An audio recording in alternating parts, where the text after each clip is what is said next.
Hi friends, welcome to accurate learning. સાચું શીખીએ, સાચી રીતે શીખીએ. આજનો આપણો ટોપિક છે ગુજરાતી ફકરાનું શ્રુત લેખન. Let's begin.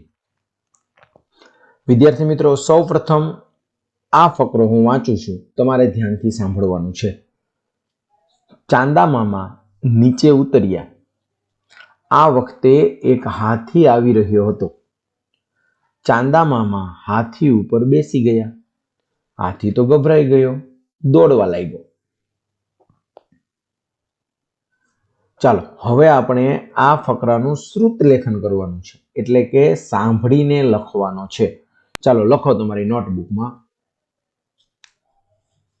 ચાંદા મામા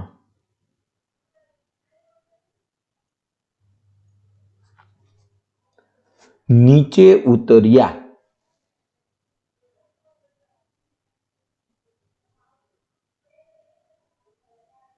આ વખતે એક હાથી આવી રહ્યો હતો.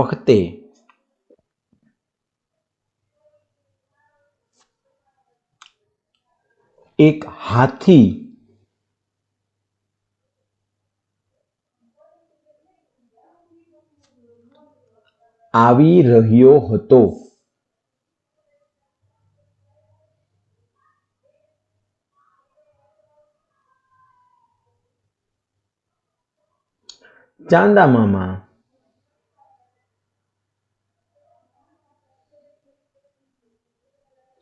હાથી ઉપર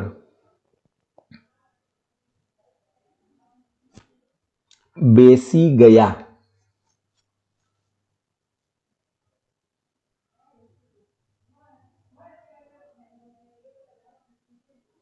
હાથી તો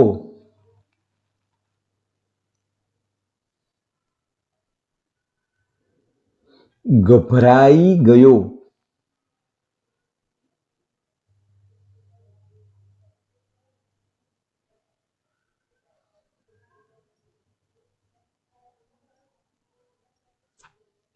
દોડવા લાગ્યો.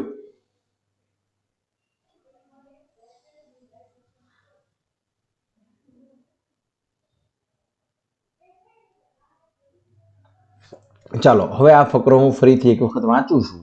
તમારે કોઈ શબ્દ લખવાનો રહી ગયો હોય તો એ લખી લો. ચાંદા મામા નીચે ઉતર્યા. આ વખતે એક હાથી આવી રહ્યો હતો. ચાંદા મામા હાથી ઉપર બેસી ગયા. હાથી તો ગભરાઈ ગયો, દોડવા લાગ્યો. ચાલો હવે આ સ્ક્રીન પર ફકરો આપેલો છે એ જોઈ તમારે તમારી નોટબુકમાં તમે લખેલો ફકરો જાતે ચેક કરવાનો છે. જે શબ્દની જોડણીમાં કે શબ્દ લખવામાં તમે ભૂલ કરી હોય તેની ફરતે રાઉન્ડ કરવાનું છે અને એ શબ્દ સાચી જોડણી સાથે નીચે લખવાનો છે. તમે વિરામ ચિહ્નમાં ક્યાંય ભૂલ કરી હોય તો ત્યાં પણ રાઉન્ડ કરજો. That's it. જો તમે હજુ સુધી એક્યુરેટ લર્નિંગ ચેનલને સબસ્ક્રાઇબ નથી કરી તો ચેનલને સબસ્ક્રાઇબ કરી દો, બેલ આઇકનને હિટ કરી નોટિફિકેશનના ઓલ ઓપ્શન પર ક્લિક કરી દો, જેથી નવા વિડીયોના અપડેટ્સ રેગ્યુલરલી મળતા રહે. Thanks for watching. C you soon.